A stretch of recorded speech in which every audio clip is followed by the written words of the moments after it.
friend waiting for us.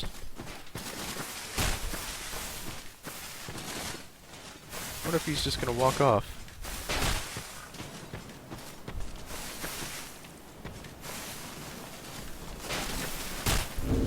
Alright, I guess I'll just kill you with a bow.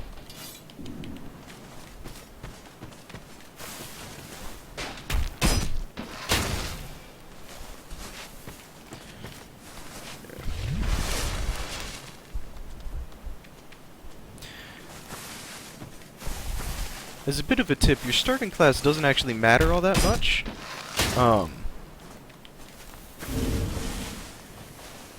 For warriors, it's really just...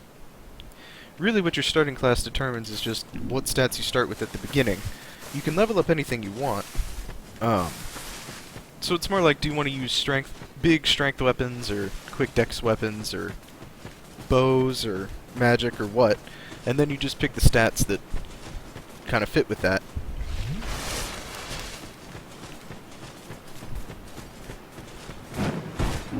I believe I chose Swordsman for this guy, and I mean, he kind of looks nothing like the Swordsman starting class at all at this point.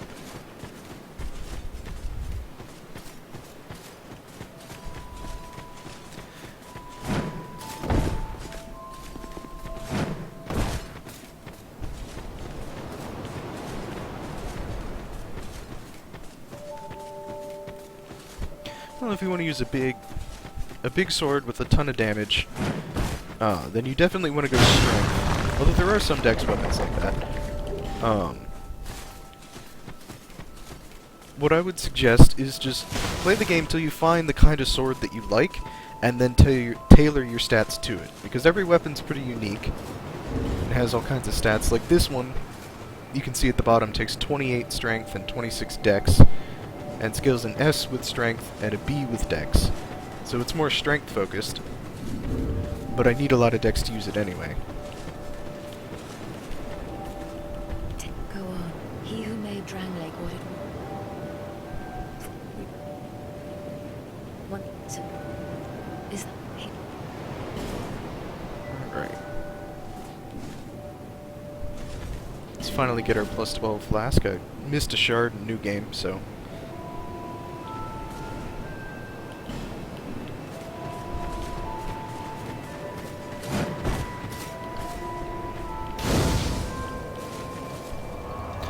You also want to level your adaptability stat. That's the one that's abbreviated as ADP.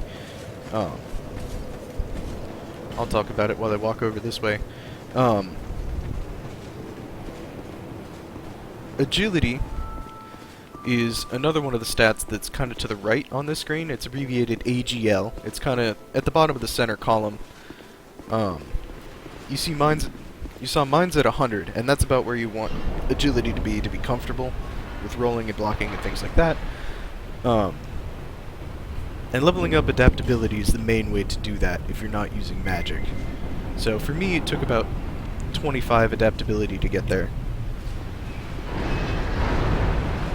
So if you're trying to play a big strength-focused warrior guy, then you're going to be doing a lot of strength, just enough dex to use whatever you want. Your adaptability up so that you can roll well. And then, of course, vigor, vitality, and endurance are just your general strength, stamina, and equip weight. Yeah, this is the Blossom Kite Shield. You can find it fairly early on in the game. It's just laying around on a corpse in a place. I might get far enough along in New Game Plus tonight to pick it up again.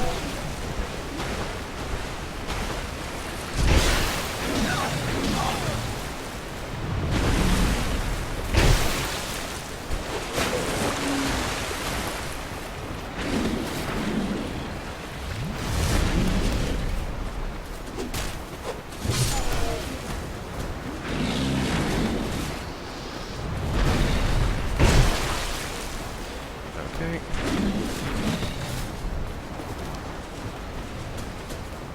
Oh, you're not going to let me get behind you, are you? There we go. Easiest attack they have to deal with is the sit down. they're stuck in it for a little while after. You can just walk up and attack them, and make them do it over and over again.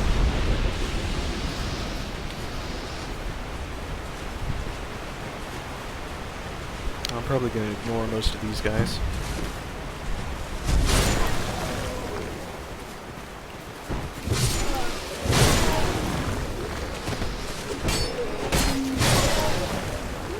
I took one hit.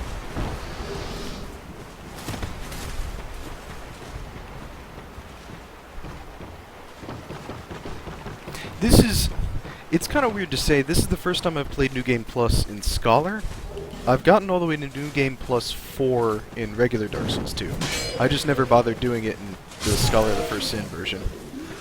So it's kind of my first time, but not entirely. Forgot about that guy. I don't feel like punching him off the ladder.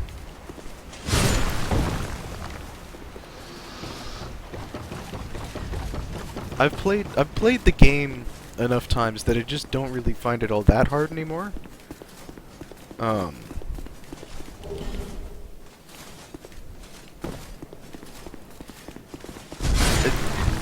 trying to think of a way to explain it, but I guess I've just played the game too much, and none of it is all that difficult anymore.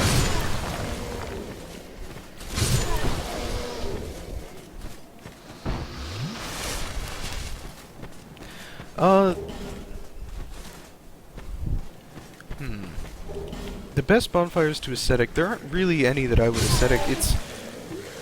The main reason to ascetic a bonfire is to fight the New Game Plus version of a boss and get a New Game Plus specific drop that they drop from it. So it's really, if you want a specific weapon or a specific spell or something that you can only get from a New Game Plus version of a boss, then that's where you want to use it. Otherwise, there's not really a reason. Enemies eventually despawn, but now in Scholar you can just join the Covenant of Champions to make them respawn again. So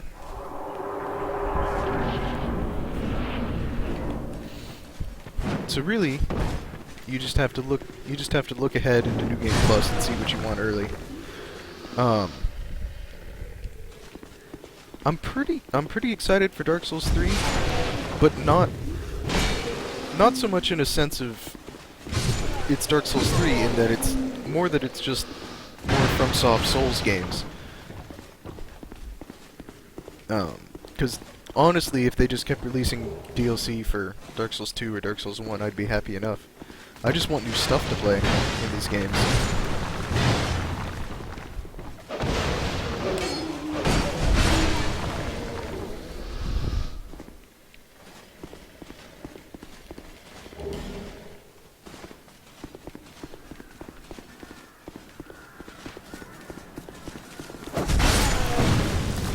Oh, he got me with the fireball.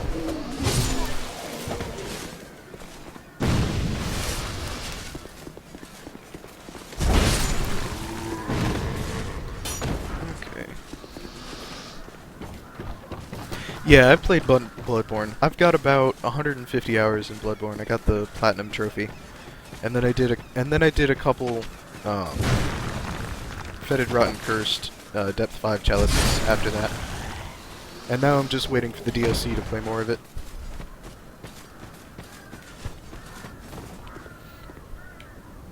Bloodborne was really good. I didn't like the PvP as much, so I haven't stuck with it really. But the PvE was really good.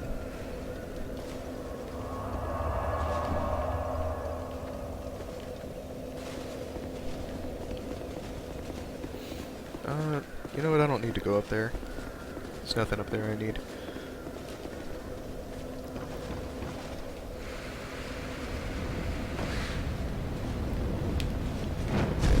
Attack him.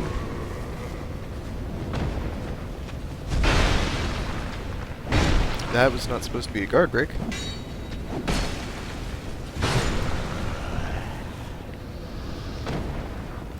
The guns can be broken in PvP in Bloodborne. It just depends.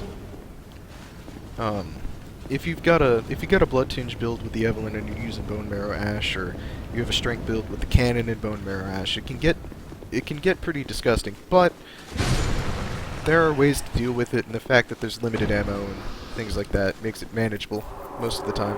I just didn't like the general flow of combat for PvP. It worked really well in the PvE, just not as much for the PvP with all the dashing and the really quick attacks on everything.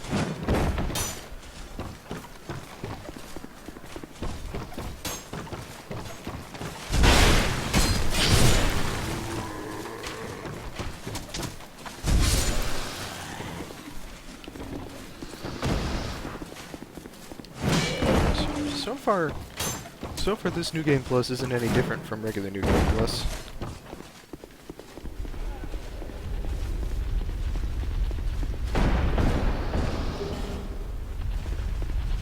Alright.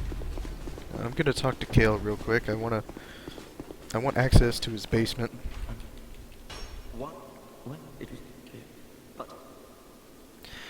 From what I've seen of Dark Souls 3, it feels very close to Demon Souls, actually. The general speed of things and the way things work just really feels like Demon Souls. Even the aesthetics of the graphics, kind of all the muted colors and the castle setting in the network test really reminded me of Demon Souls. However, the improvements that they've made since Demon Souls seem to make it feel more like Dark Souls 1 and Bloodborne. The general feel of the general way things move and things like that does not feel like Dark Souls 2. It does feel much closer to every other game in the series.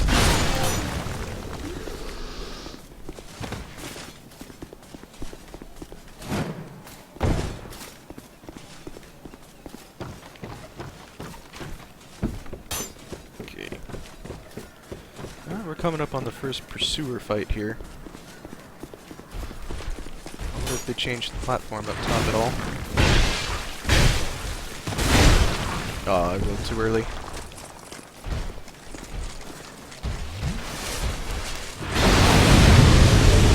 Well, at least it was still healing from the Estus when that happened. Oh, old ironclad armor. That's somewhat rare. I did not expect to blow that up myself.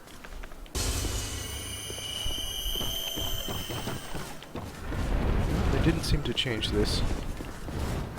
I always like to take out one or two of these guys before Pursuer actually shows up, just because they rush him as soon as he's dead, and that makes it much better. And it's not close enough to strafe the stab there.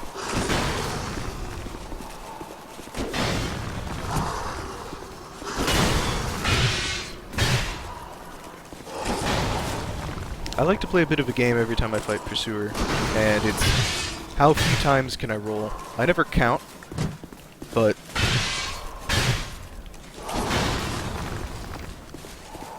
almost everything he does can be sidestepped instead of rolled. He's really not tough once you figure it out.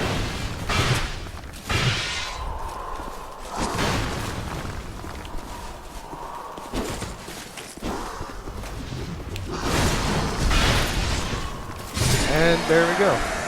I think I rolled, well, I rolled every time he did the horizontal swing, but, and then he did the stab that he doesn't do often. Let's see. Everything up here is the same. Hopefully there will be some pretty nasty red phantoms later on. And I know there was, in original Dark Souls 2, there's some down at the bottom of that area, so we're probably coming up on some red phantoms pretty quick here.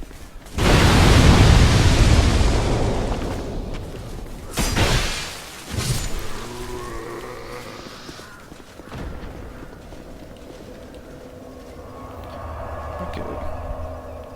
Oh, that's interesting. It's good to know that the human effigy effect sticks into New Game Plus.